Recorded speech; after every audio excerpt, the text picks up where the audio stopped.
Dire foreign policy issues percolating around the world right now. Who are you consulting with consistently so that you're ready on day one?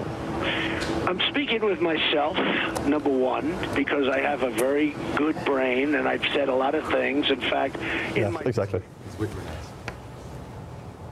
Two lines here. Two lines. I'm writing these down. I kind of look like Rachel here. Like I'm writing down studiously here. One, I'm speaking with myself. Yep.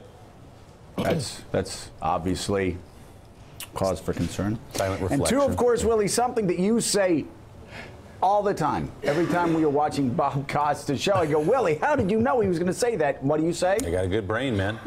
I got a good brain. I got a very good brain. I have a very good brain. Do you think so? You have one of the best brains. Yeah, saying that really, right now. seriously, Yeah, one of the best brains. So that was President Trump speaking with us on Morning Joe, March of last year, 19 months ago. Now he's comparing his IQ with that of his Secretary of State, Rex Tillerson. Joining us now from the White House, NBC News national correspondent Peter Alexander. Peter, good morning. Help us sort this one out.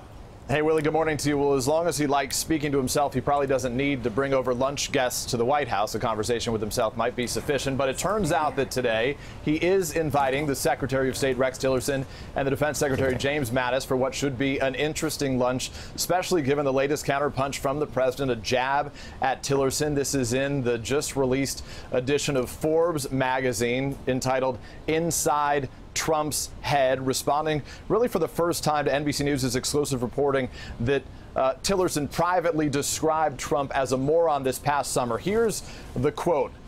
President Trump says, "I think it's fake news, but if he did that, I guess we'll have to compare IQ tests, and I can tell you who is going to win." He goes on in the course of this interview to talk about some of the opposing views the two men had. I was up on the South Lawn when the president was leaving town. You remember he said, we have our differences at times. I wish he would be a little bit tougher. But as for those opposing views, he says, ultimately, my view matters. That's the way life goes. In terms of one of the big sort of clash points between these two men, obviously, North Korea. You'll remember just a week ago, the president seemed to undercut his Secretary of State after Tillerson talked about private diplomatic channels now existing between the U.S. and North Korea. The president basically said of Tillerson, stop wasting your time. The president's response to that, to Forbes, was, I'm not undermining, I think I'm actually strengthening authority. So those are just some of the best nuggets coming out of this new edition as we get a better sense, a better look inside the president's mind. I'm reminded as you pull out some of those old quotes back in December of 2015 when the president said he was highly educated. He says, I know the best words. Willie? So do you, Peter Alexander. So do you. Thank you very much. By the way, coming up in our next hour. Wait, Willie, hold on. I just want to point out. Yes. We need to have Morning Joe T-shirts. So we're going to write down, and for the kids at home, we'll get that sort of Morning Joe, that tin, that circular tin thing they made up for us. Looks real pretty like when you get it on a T-shirt. We need to have these Trump quotes. I'm speaking with myself. That would be a great T-shirt, first in the series. The second one would be, I have a very good brain. Wouldn't that make you the envy of all the kids on the Upper West Side? And then that last one, I say some of the best. What was it? I say some of the best words. What was that quote? He has the best words. I have the best at the NBC Experience store downstairs. It'll be a hit.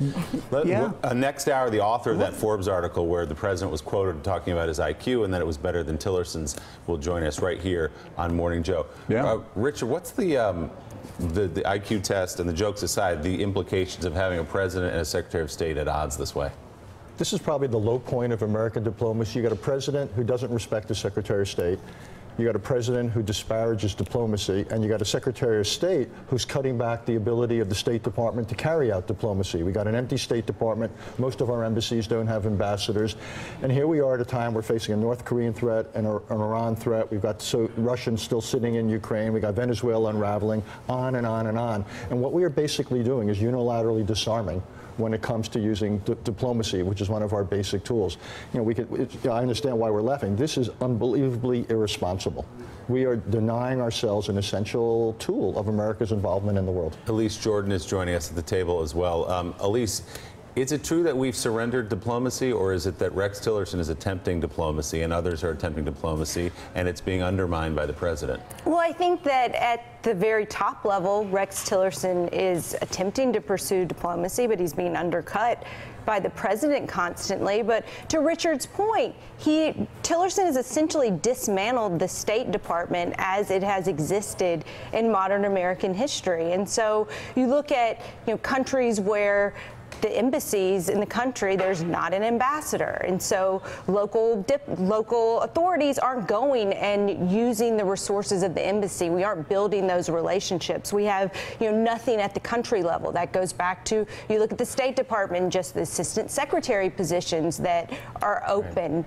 No, it's an amazing thing where you don't have specialists right now in the State Department in permanent positions on issues like North Korea and Europe issues, a whole bunch of Middle East slots, and so there's no advice being filtered up to the White House. But of course, in the White House, coming back to this, and it's not a joke, it's serious, these quotes, although they would make great T-shirts, you have a president who doesn't want the advice of experts because he doesn't like experts. So you have a perfect system, a guy who won't listen to people who aren't there.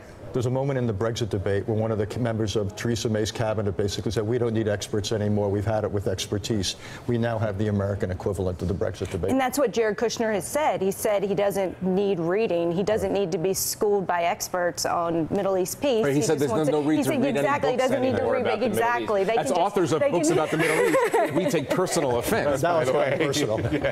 Now it's personal. Right. Coming up next, the ranking member of the Oversight Committee, Congressman Elijah Cummings, joins our conversation. Morning Joe's coming right back.